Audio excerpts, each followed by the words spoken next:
Good morning, everybody. Barry Schwartz, and next interview will be with Marin from Spark PPC. We're going to be talking about two topics, one on the SEO side, one on the more PPC side or attribution side, one on how to build trust through content and links, and the other on the SEM side, more testing and analytics and making those assumptions based off your testing data. So looking forward to chatting with Steven. Should be interesting. Hope you enjoy it. Steven, thanks for coming out. I appreciate it. I appreciate you coming onto the vlog in these conditions during a pandemic, risking your life for these viewers to watch you and your brilliance on camera.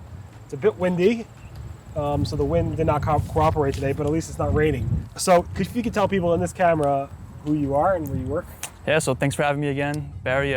My name is Marin. I own and operate a marketing consulting firm, a solo firm by the name of Spark PPC, and I work with small to medium-sized business owners to help them grow and scale their business using effective marketing and efficient systems. How long have you been in the SEO, SEM industry?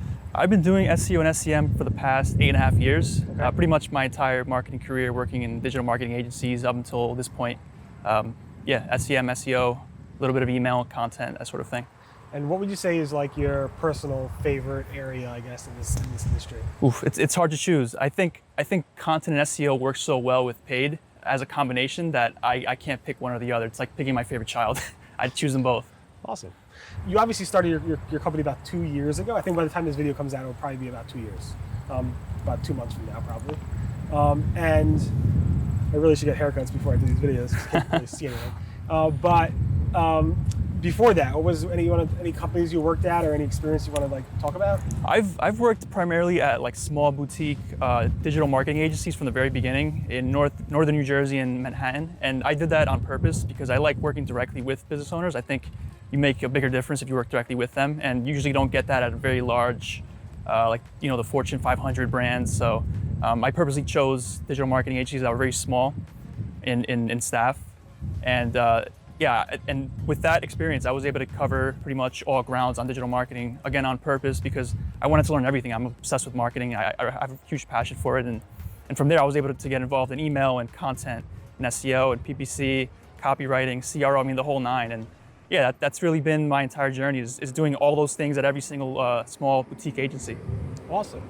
And then how did you get your itch, I guess, to start your own firm? What was the thing that made you say, you know what, I'm doing this on my own? Actually, my mom's boss, he's an attorney in Charlotte. He asked me one day, hey, you manage websites, right? I'm like, sort of. People don't really know what marketing is sometimes. So they say, hey, you manage my website? So I started helping him out with SEO and a little bit of paid and managing his website. And I thought, well, hey, I can sort of do this full time at a certain point.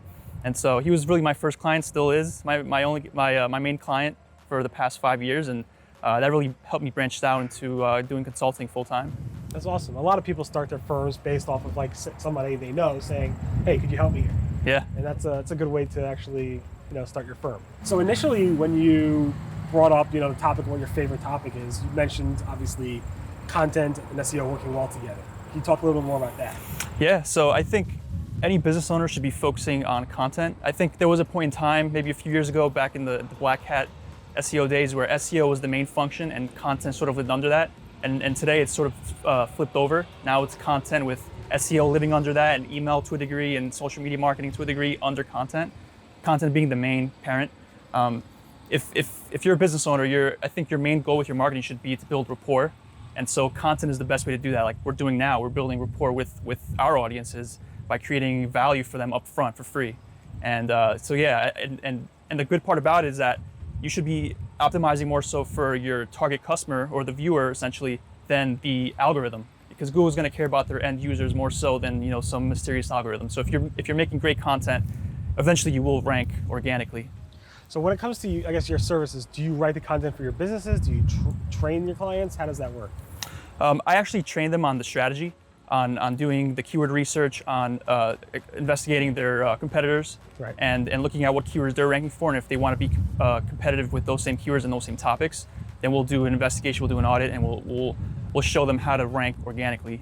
For example, if you look right now for a small business marketing consultant, I'll probably be number 1 on that.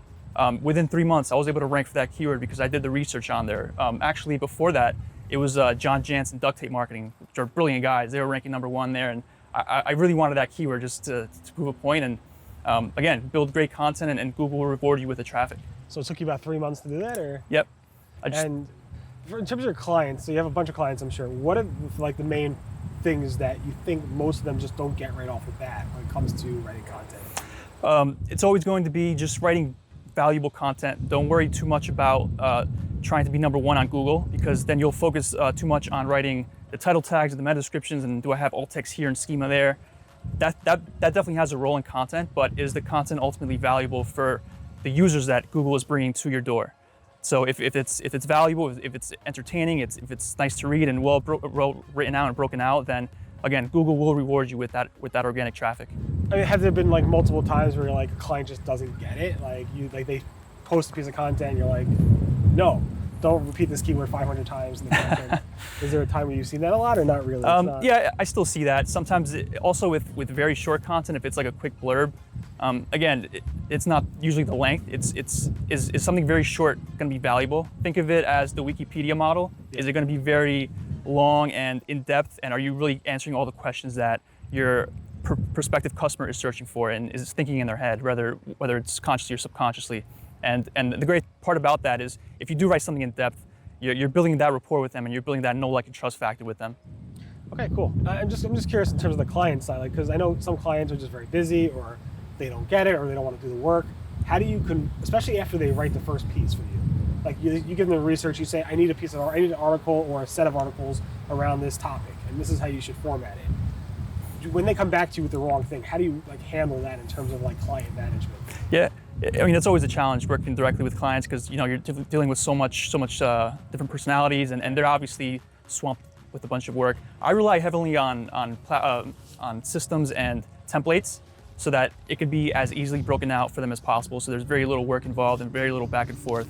Occasionally, if there is something that I just didn't communicate well, I'll make sure to include that going forward in any new templates that I create. And can you talk a little bit more about your own? You rank for a search marketing consultant. Small business marketing consultant. Yeah. And why was that so important to you? Well, I really wanted when I started Spark PPC to really rank for that term. I want to own that category of small business marketing consulting. Right. So I went after the first big keyword that I could find, and I'm a huge fan of John Jansen and duct tape marketing. I learned a lot from them just taking their stuff, and so I figured that would be the first main goal in terms of organic traffic and creating content. All right, so it's more of like a professional. I want to be the best that I know of, and you beat the best so far. And then he watches this video, and then he's like, he probably knows already. So I would hope. I mean, yeah. I like you, man. Don't be too brutal, all right? And can you tell me, like, what are like the top strategies outside of research? You did the research. You know what you had to do. Was it a lot of like content, or was it a lot of like? How do you structure your content a little bit? Yeah, I mean, so I love SEMRush as a tool. Yeah. Well, first, principles, create great content. Make sure you're providing value with your stuff. So I used SEMRush to look at the top 10 listings for that particular keyword. What are they talking about? What are they asking? What are they answering? And then I'd look at different forums, just seeing what people were asking about marketing consultants. And I saw that some topics were uncovered, like how much does a marketing consultant cost? How much? When do I know I need one, and when do I know that I don't need one? So I just answered all those questions and made a very long post about that topic. And again, the Wikipedia approach, just put as much information as possible and make it look nice, and eventually you'll get rewarded with the traffic. Awesome. All right, cool. So I assume that was all on one page. It wasn't like a hub and then spokes of content, right? No, not yet. I am working on that as well with my other blog posts with that sort of cluster strategy, but it's in the works. Cool. All right. So let's move on to the SEM side of things. So people make assumptions all the time. I think this might work. I think that might work. I think if we change this button from red to green, yes. It might increase conversions. I think if we change our keyword from saying blue widget to blue widgets, it might improve my rankings. Can you talk a little about assumptions and making sure the data actually backs it up? Yeah, so making assumptions that scream not whisper. I actually got that from, full transparency, Michael Masterson, or Mark Ford as he's known in the copywriting world, his real name. I think it's a brilliant quote because it covers exactly what I think anyone in the marketing world that has worked with clients has dealt with, which is they might fixate on a very incremental change that they want to make, like you said, changing the button color to this, or maybe making the call to action this instead of that.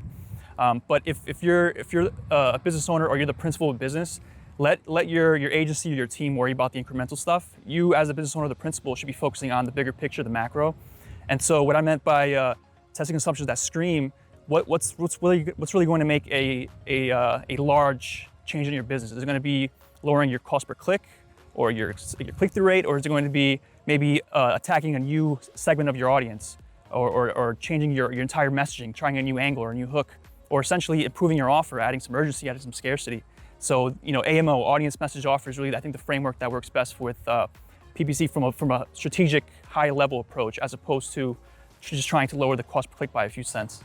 Are there certain tools that you recommend for using, or just the built-in tools with Google Ads and Facebook Ads and stuff? I like the built-in tools. I've always used those. I don't use anything fancy. I mean, aside from SEMRush for maybe a few keyword research and looking at what other competitors are writing on their Google Ads, and then what Facebook offers on the business pages. You can see what ads your competitors are running or other people in your industry are running. So that'll give you good ideas on creative and on copy. Hey, so let me put you on the spot. What was one example of something that you assumed was like, I'm 99.99% confident this strategy or this specific whatever is going to work, and then the data came back and it was like, no, it didn't work? Okay, let me think about that one. I feel like everything I've ever done has been that way. I know, right? I know customers come to me all the time. They're like, one example, like customers come to me literally all the time, like prospects, and say, I have this idea. What do you think about it? I'm like, honestly, I probably get like 3, 4, 5, we build software. So people call me on apps, and people call me all the time with ideas. And they ask me, what do you think is going to work or not? And often the time, it's like, I don't know. It's so many variables. Yeah. Like, you could build this and it could be the best thing in the world, but honestly, it might not work. There's so many different variables. And things that I thought in the past, when I'm doing this for 30 years, would definitely work, just didn't. And it's the complete opposite as well. Things would not work, that would fail completely, were huge successes. So absolutely, you never know. Yeah. So I can think of a few, just for like my own lead gen. When I've run Facebook ads, there's been times where I've spent apps like I'm a perfectionist to a fault. Like, I'll spend way too much time than I should on landing pages and making sure this is right, and even on creating the ad creative, like images. Yeah. I'll spend way too much time on that, and even writing copy, like very long form. It's happened both ways, where either I think the long form copy is going to work and just a little quick blurb work better from a conversion perspective, right, or the opposite, where I thought a quick blurb would just get to the point and a long form actually work better. And same thing with landing pages, making them longer or shorter. So I think if you're going to test that stuff, test 3 different variations, all your assumptions, and see which one works, and let the data decide. It's interesting. Yeah, it's true. I mean, even when I write content, like there's certain content I know generally get more traffic than others, but like sometimes I'll write something, oh, this is so unique, this is so great, I thought it would do really well, and it doesn't. Yeah. You just don't know, especially in the news, like the news world. Yeah. It's very hard to know that type of stuff. That's interesting. Is there any other words of wisdom you'd like to share in general, like for if people are looking to hire you or whatever? Just go to sparkppc.com and apply for an audit. It's a free call. We can go over some of the things that you guys are looking to work on, and if I can help you, I'll be very honest with you. If I can, then I'll try to help you anyway. So. And are you active much on social media at all, or not really? Not too much, but I am working on that. I do want to produce more videos, and I am thinking of a podcast soon, so cool. Stay tuned. Awesome.